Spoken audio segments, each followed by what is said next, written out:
President Cyril Ramaphosa has opposed a proposal by South Africa's tourism agency to sponsor English football club Tottenham Hotspur, saying the reported R1 billion cost is excessive. Vincent Magwenya, who's the president's spokesperson, says Ramaphosa has no plans to announce it in his February 9th annual State of the Nation address. While will the Tottenham Hotspur sponsorship have an adverse effect on SA's image? For more on this, we're joined by Managing Director of Reputation First, Tshepo Matseba. Very good evening to you. Thank you so much for your time. What are your thoughts around this? Will we begin to see the effects on South Africa's image? Because President Cyril Ramaphosa himself has weighed in, saying that he doesn't believe such an exorbitant amount is justified. Good evening. Thank you for having me. Of course, we are going to see, and we are beginning to see, the adverse impact of this on the headlines around regarding South Africa. If you look at publications in the UK, from Sporting Codes to their national television, they are already covering the story, indicating that South Africans are actually very concerned. And with the mixed messages that we got from SA Tourism, it has resulted in a situation where other messages seem to suggest that headlines, at least, that SA Tourism is pressing on and with their plans to continue with this deal or with this sponsorship or with this partnership.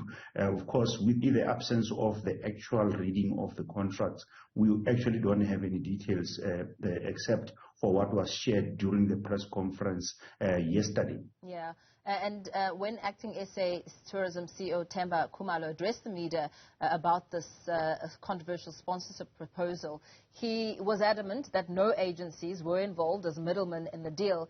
Yet an agency named as WWP Group has, according to reports and thorough investigations by the Daily Maverick, for instance, got links to SA Tourism's interim CFO, Johan van der Walt, who's the director of a number of companies linked to the WWP Group.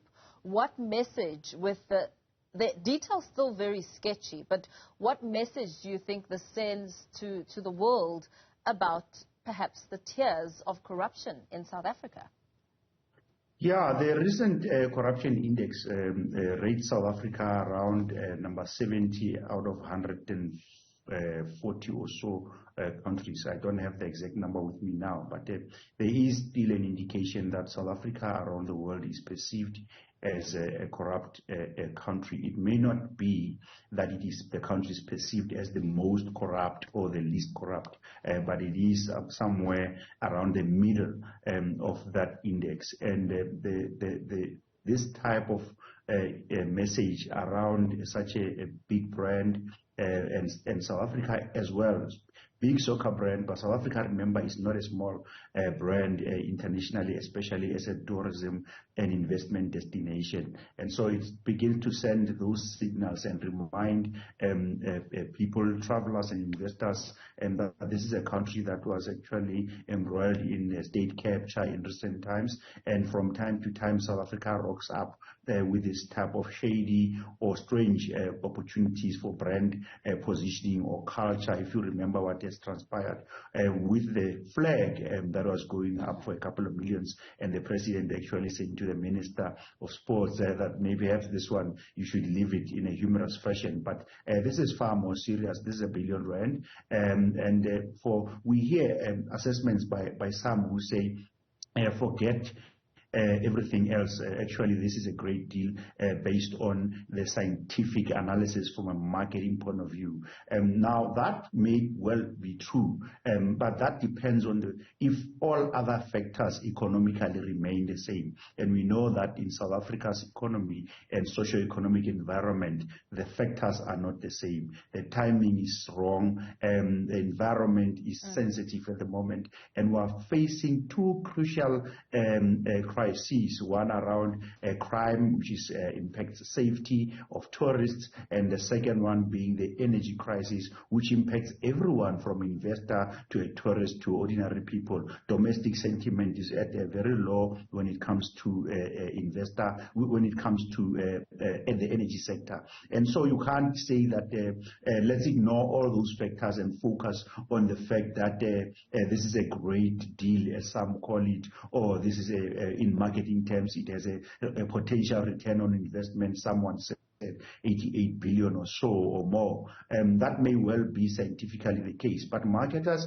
often have a tendency to claim glory for work that they didn't actually do. We must not underestimate the fact that the tourism sector, in the private sector in South Africa particularly, they actually promote their own agencies both locally and internationally. And in that promotion, they promote tourism to touring South Africa. And so when there's an influx of tourists from different parts of the world, it is not exclusively the work of one entity. It's an integrated effort by all stakeholders, public and private sector. And therefore to say that it is warranted during this time to spend $1 billion and ignore all the other factors that we should be fixing so that the tourists, when they get to South Africa, they can actually enjoy the environment and they enjoy the safety and have access to roads and electricity. If we say that we're ignoring those factors, we wouldn't be very wise, I must say. In perhaps sticking to that train of thought, in ignoring the factors, I mean, we heard the acting SA Tourism CEO, Themba Khumalo, repeatedly characterizing the controversy over the proposal as a result of the fact that the sponsorship deal was leaked to the public out of context. With what we know so far, and also him also saying that they expected this backlash. You made mention of the South African flag as an example, how much momentum gathered around that. What could we potentially see should SA Tourism go ahead with this and indeed just say things like the controversy, the backlash was expected and they're going to go ahead with it anyway? Firstly, it is insensitive to try and educate and patronize citizens of South Africa when they raise an important question and say to them the money that belongs to tourism belongs to tourism and money that belongs to health and safety and security and so on. That is insensitive and very dangerous, and that's because we are already seeing sporadic events of protests that we are seeing around the country regarding load shedding and various service delivery issues. So to ignore the citizens' cry is not very wise necessarily.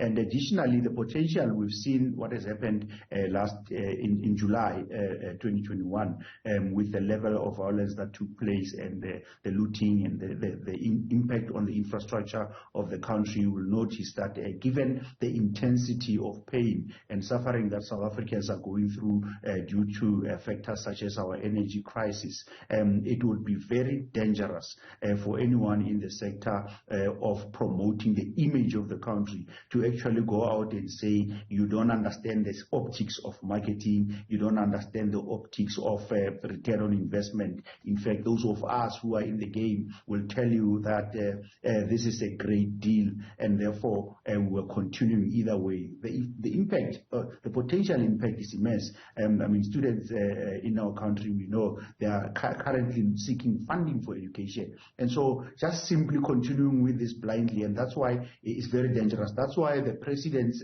message, or the message from the presidency saying this is not necessarily going to be a viable proposition and wouldn't make business sense, is actually the right thing to do at this particular point in time, so as to give an indication of direction of what's likely to happen. Remember that the Ministry of Tourism has also said, but it's not the minister who was involved in this. And then they said something around the board, being a board project. Now, all those words are already worrisome because the board of any organization should not actually be involved in the operational running and administration of an organization like SA Tourism. It must be a management decision, and that's where accountability for this lies. The board oversees governance and other factors, but not necessarily day-to-day running of an organization and procuring or influencing the procurement of sponsorship or marketing promotional deals. So already this is worrisome. It's having an adverse impact on our country domestically because it sends a wrong signal that we are insensitive to the plight of the people of South Africa, and that, as I say, would be a very dangerous game to play. Absolutely. Thank you so much. Thanks for wrapping that up. Managing Director of Reputation First, Tshepo Matseba, speaking to us this evening. Thank you for your time.